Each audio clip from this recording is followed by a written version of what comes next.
Are you supporting a team struggling with motivation and engagement? Or maybe you yourself are feeling burnt out and demotivated? You're not alone. In work and in life, this is a common challenge to overcome. My guest, Eustacia Mahoney, discusses ways to overcome motivation issues and find inspiration. Eustacia has extensive executive experience with positions from national director to VP. She is an extraordinarily outstanding leader and has the resume to support that claim. I'm serious. She's now applying her leadership wisdom to coaching and consulting with her company, Dream Big Results. I know your work and I'm a fan of yours, certainly. And we've both worked with the American Cancer Society for quite some time. But now we're both off doing our own thing, which is pretty fun. So thanks for hanging out with me. So one of the things that is this challenge of managing burnout and motivation, and staff deal with that so often. And I think, especially in some of the work that you were doing, I mean, like your volunteer engagement and all of that. I mean, just all the things you were doing, you were routinely having to kind of really find motivation and inspire others. So thoughts on that, like how you even address, where you even go with burnout and motivation, and how do you really inspire your team? And again, welcome. Thanks for hanging out with me. Thank you. And yes, and before I get to my thoughts on that question, I want to say thank you for inviting me to spend time with you. And I too, it's like a mutual fan club. I've really been enjoying what you've been doing with Grow Up and the videos and the good learning you've been doing. Yes. And to your original question about this pain point that we experience as leaders in the workplace, maybe even as individuals working, is this like, oh, where's my motivation, right? Like I'm so exhausted. I'm just tired. And I think this last year has just put a huge spotlight upon spotlight upon spotlight on that. And the thing I often hear, even in my close friends and certainly among coworkers, is this, God, I don't know what's wrong with me. Like I got a full night's sleep. I've actually, like I'm taking care of myself in a way I hadn't before, but I'm just still so exhausted, right? And it's this different type of fatigue that's coming from, we have different sources of energy, and it's not just about your physical body. It's also your emotional, even your spiritual energy, right? Like this bigger source of energy. And so when I hear that and when I experience that, 25 years now in the workplace and leading teams, it's one thing to check it in yourself. It's another thing when you're a leader and you're looking out and you're worried about, the greater good in a team that you need to stay motivated. And so what I would say to that, what I have learned is there is a powerful solution to be had when you can find purpose. And purpose is a big word. A lot of people could interpret it in many ways. But for me, it's about purpose and connecting to your own and finding and articulating it for your team and using that as an energetic source to drive your work. Does that make sense to you?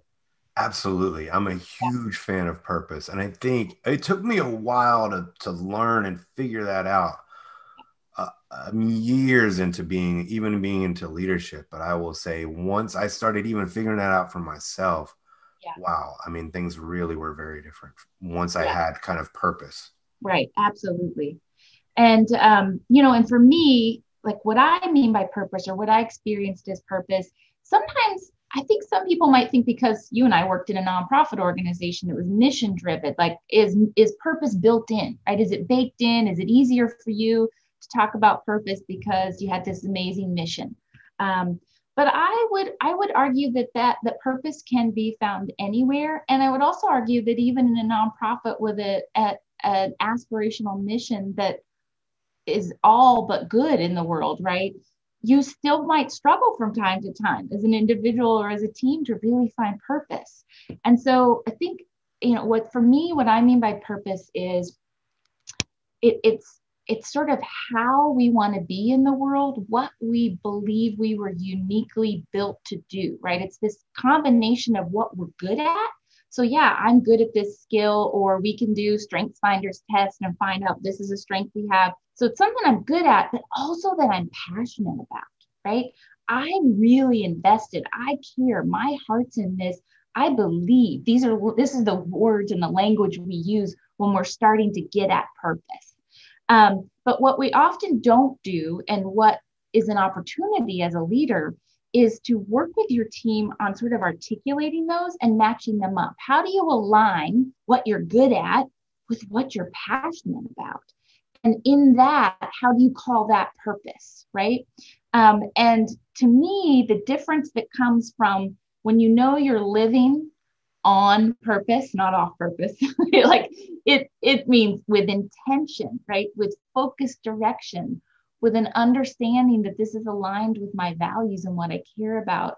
And when you're able to do that and use that purpose as your touchstone, as your compass, as your energy source when you're feeling exhausted and you lack motivation, when you can connect back to that purpose, it really is magic. That's been my experience. How it takes a lot of energy from the leader. And I would also say it takes a lot of vulnerability from the leader. I think that was one of the biggest lessons I learned in my own journey to purpose is I can't expect it of somebody else. I can't lead it in a team if I haven't done that work and reflection myself, right? Yeah. Absolutely. Yeah. And it's interesting you say that about the whole aspect of us both working in a nonprofit and having that purpose. And I certainly did have a connection to the fight against cancer.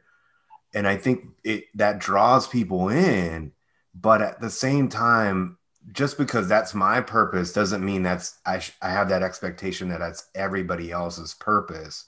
Right. And I think that's the point is, as a leader, you have to either inspire people who already know that they have what their purpose is, or you have to help them find that. Yeah. But knowing that purpose itself is the underlying kind of motivation, and it might be different for me than it is for you, but we all need it. Really is. All need it. Yeah. And the other thing, so I will say it's not, I know it sounds like great and it's almost can be rhetoric that says, well, that's great, Eustacia. Yeah, finding purpose, you make it sound so easy. It's not, right? It's not a given.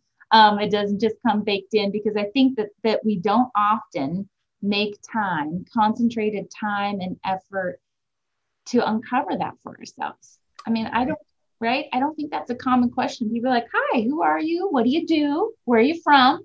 Right? These are things we ask all the time. We know how to answer without even thinking about it. But what's your purpose? That's a hard one. Yeah. Right? But it shouldn't be, right? We should be creating more opportunity to get in touch with that for ourselves and for our teams. And I tell you, Ian, like if I hadn't believed in it before, again, this last year has just showed me that I think the world is hungry for it, right? It's not just in our teams at work. We all want to know, like, what's our purpose? How can I be part of a bigger purpose? Yeah. Yeah, absolutely. Well, I think, we have been kind of forced to really take a strong look at, I mean, whether you're forced because you were literally stuck at home by yourself or with yourself, or and you're there with your thoughts, and you can't go out, or just so many other things have been happening, and some of us have been impacted by whether it's the loss of a loved one or a loved one being sick, or just seeing the sheer volume of issues and problems and challenges that the world has faced. It really starts to, okay, what drives me? Then you start thinking about, why am I here? What am I doing with my life? Or what are we all doing with our lives? Right. I will say, and I am a lifelong Pollyanna and own it with great pride. Not a Pollyanna that, just has to be happy all the time, but a true optimist that says, even in the darkest nights, there is something meaningful that we can wake up with. And so I think the other thing that I saw in this last year, and in any time of crisis, or even if you put it in a work setting, like a failure, right? Or something that just didn't go as expected, in those moments are actually really rich to mine for purpose and to understand what's driving us and to see our values come front and center in how we behave and what's important to us. And so, one thing I would invite other leaders out there who might be listening to do is, if this is something that's of interest to you, if you think, yeah, what is my purpose? What about my team's purpose? If you're curious about that, I would invite you to play more of a coach role with your team and less of an advisor or content expert that's going to tell them how we're going to, get on with our work or what our goals are for the year, but to make some time and space to get really curious and to invite your team individually and collectively to a conversation to explore for yourself, for your team, purpose and values. And some of those questions might sound like, what is most important to you, right? What matters to us as a team? And just those simple questions, when you allow them to hold space and not fill it up with a whole bunch of other information and PowerPoints and your opinions, but just to ask that question in its pure state and invite whatever comes, I would absolutely put money on the conversation you're going to get is going to be full of energy, right? And then to continue to get curious as you learn what those values are, what people might believe their individual purpose is, how that conversation and listen to each other might even help illuminate things for one another.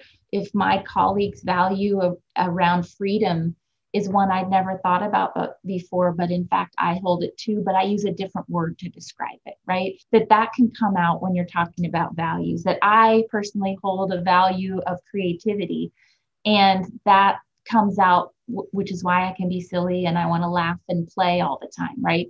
And so for my colleague to understand that that's not me talking, just doing that to be distracting or to, work in a way that doesn't look like their way, it's because it's a value. And when I'm living in my values and closer to purpose, what comes out in terms of my work product is so much richer. It's full of the energy of my purpose and my values. The other questions I would say, are you, if you're doing that self-reflection, are you inviting purpose to show up on your team? Or are you just constantly talking about our goal and our metrics and what have we achieved and we still have so much more to do? Or are you talking about the organization's expectations for us and almost implying we have to assume those values as our own? So ask yourself those questions. How are you inviting it as opposed to where you might be shutting those opportunities down?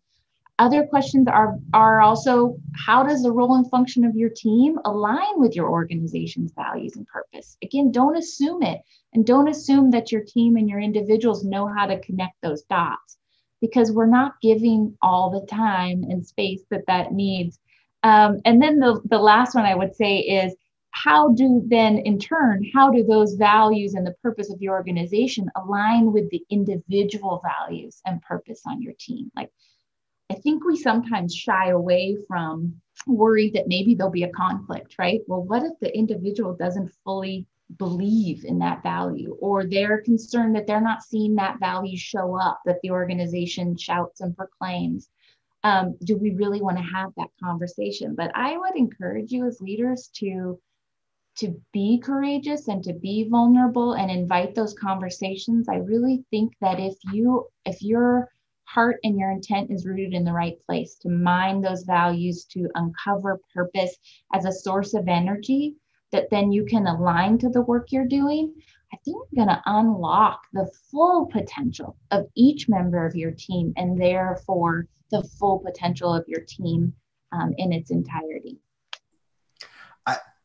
I will say that's outstanding. I love how you're then transitioning to not just purpose, but then really getting your team to share what they value. And so having that kind of collective team awareness of each other's differences, what they value, what their purpose is. And then I think that's so important for leaders, again, outstanding, to then take that and figure that how that aligns as a team with your current workload and your current work.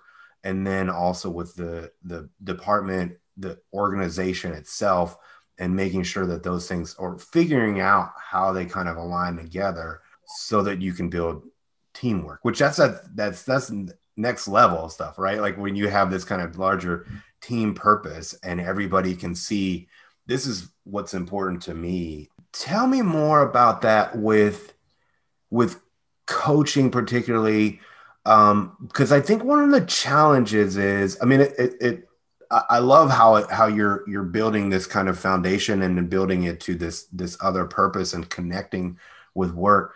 But tell me more about, even for like the individual leader, like where they would get started. And I think the question of like, how do you even know your own purpose, or how do you figure that out, right? Yeah, that's a great one. And that's a huge one, right? That's the whole we're still growing up piece. Yes, yes. Right. um, well, so my experience has been, well, let me take a step back. I would say that if I had a style as a leader these last 25 years, I think early in my career, I described it sometimes as like a facilitator. And it was only about maybe 10, 12 years ago that I learned this language of coach. That really the type of leader I was a coach. And the reason why was because that the fundamental place that I start from is a place of curiosity and listening first and talking last, if at all. And that's hard to do if you haven't felt listened to, if you haven't had a chance to dive into the questions that motivate you or that you're trying to figure things out, right? So I think that's the other lesson I learned, is that in being a coach to our teams, and I would say too, the other important fundamental for me about being a coach type leader is that your purpose or your intent is not around the details and managing exactly how all the work gets done. You need it to get done, right? You need to meet goals, but your second most, if not more important job is developing people to get the work done, right? And so the coach has to really believe in that. And again, I think that if you haven't had that chance to do that work for yourself, if you haven't explored your values, your purpose, your discomfort with silence and asking questions you don't know the answer to, your discomfort maybe with old scripts and voices that you think, well, leaders should this and the manager should that, right? I call it shooting on people. Like if you haven't got a chance to process through that as you're on your own, then that's going to show up in how you are as a leader. And I think the other thing is that as a leader, as a manager of people, even if you care about them, right? You care about them a lot, and you want them to have this great experience at work and do work really well. The other urge we have to fight sometimes is this idea that we're there to fix, right? We're there to fix. We got to get in there and do and fix and come up with the answers and help. And what we're really doing is not creating a full human who and their full potential to solve and fix that problem on their own. And again, I believe all of this stuff is rooted in, did we get a chance to do that work ourselves? Did we have a coach, right? Did we get a chance to really explore and be listened to and develop our full potential and know where those voices of criticism are going to pop up and how to manage those? So much about working with other people is self-management so that your stuff doesn't interrupt theirs, right? Yeah. Well, I love that too. Sorry, I'm loving everything you're talking about. But I will say for me, I recall as a leader going through all kinds of coaching training and hearing about coaching so often. But it until it was done well with me, where it was, I saw it as somebody, my manager coached me really well and was employing a lot of that grow model coaching techniques with me. And I was willing to go through that process with them. And then it became almost like I had a coach where I could go to that person, and our relationship with my manager was that I could, once I learned that and once I felt that, then it all started to make sense, right? Like I understood, oh, that's how you do it. And I think even, I will say, I mean, I even watched videos and that kind of thing, but because I never really been through it myself on the other side, I didn't understand even the benefit or the value, or it seemed kind of, sometimes kind of silly, instead of just give me Right. the directions, or let me give you the directions, or the answer. You know what you're talking about as you're talking, the other part that I think why it's important to experience real coaching for yourself if you want to do that for others. It's actually sort of baked into the work of Daniel Goleman and emotional intelligence as a concept, this idea that people talk a lot about, but when it boils down, what is it, right? It's about self-awareness, and it's about empathy, right? And so what you're talking about is that empathy. It's like, if I have not experienced this myself, to what extent is the cost a lack of authenticity when I am trying to coach somebody else, right?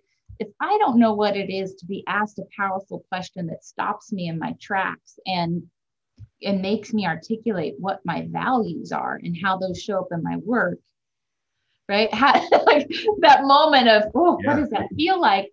And because what that feels like, it's calling on you to be brave. It's calling on you to be vulnerable. It's calling on you to say something out loud that maybe no one has ever wanted to listen to you say before.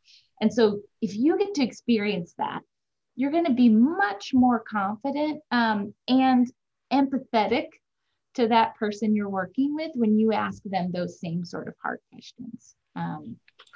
Yeah, absolutely. And I will say, I mean, again, when you see it happen, or when you have it done to you, it's just motivating to, wow, and it's not rocket science. You can do it, but you just have to kind of go through it and experience it yourself, where you are the coachee, or you're being coached. Um, Yeah. and then it changes your perspective or your focus on that. And I think it certainly makes you a better coach. Yeah.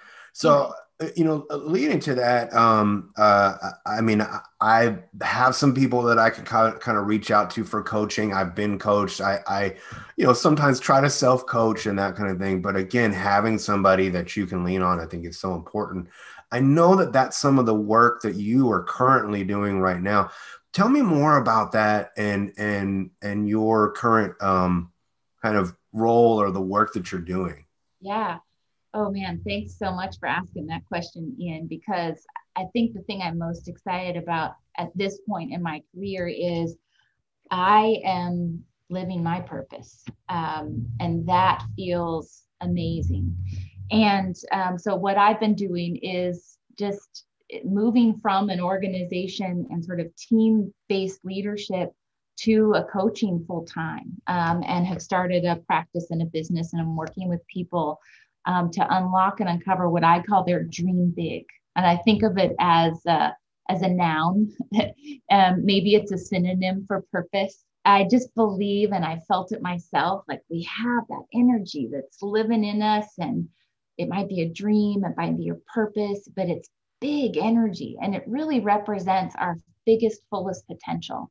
And I am now on a daily basis working with people to help them uncover it, to unlock it, and to unleash it in the world.